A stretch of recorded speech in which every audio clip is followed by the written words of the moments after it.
What's going on, Combat Sports Nation? This is Sean here at Media Day for Cage Titans 38 with Jimmy Manning. Looking back on 10 months, 5 fights, 5 finishes. You hear that.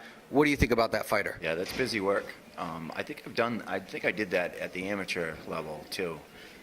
Maybe not in 10 months, but pretty close to that. So, if you get through fights with little to no injury, you can, get right back to the drawing board, a week or two after, and just keep the momentum. Not so much momentum from one fight to the next, because I don't care what any fighter says, that's impossible. Mm-hmm. You always have to reset the psyche, the mind, everything. It's just funny how the body follows the mind in that aspect. Mm-hmm. So, everybody that see me fight, they know I come forward quick, and I look for the finish. I take a lot of chances to force the fight, to create openings. But this one's going to be a little bit different. As a sense of urgency to fight that many times within, the 10 months time, was it just because you were healthy, or, as many people know, you're 40, 41, you're making a return, you want this title. Was that by design, or was it pretty much because you were healthy that you were like, I'm just going to keep it going? Yeah, there's certain things that come up in life, when you get later in age. It's not so much injuries or mat time. It's things that you can't really account for, and you have to address them because, life comes first before the fighting for me. Family, relationships, things like that. You got to address those first, because if you don't have that in order, yeah, the other stuff's never going to align the way that you want it to align.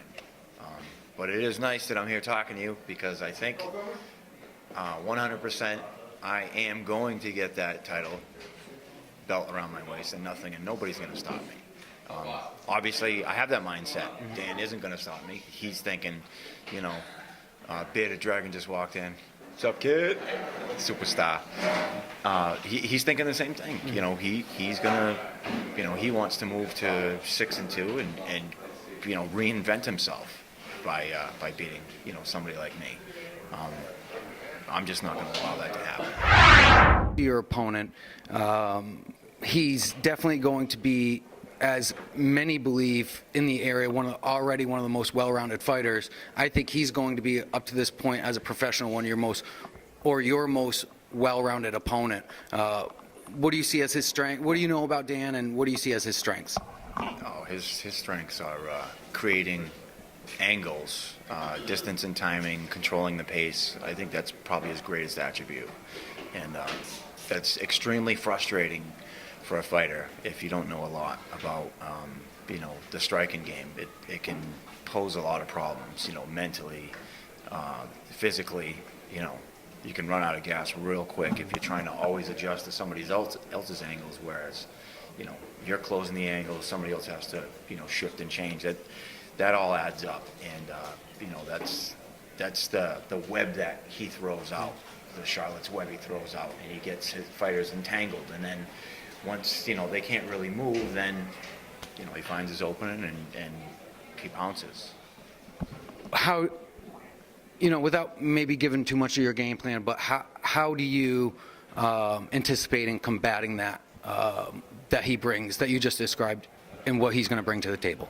I've been working a lot with a lot of younger, smaller, faster boxers, just on closing angles and closing distance, because obviously, I want to be in the clinch.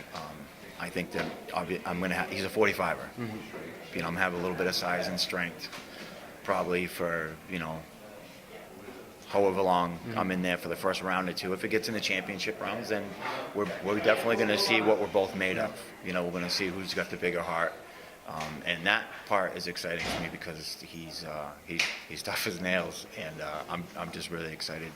Follow us on Instagram, watch us on YouTube, check us out on Facebook, visit us on Twitter, and stay tuned.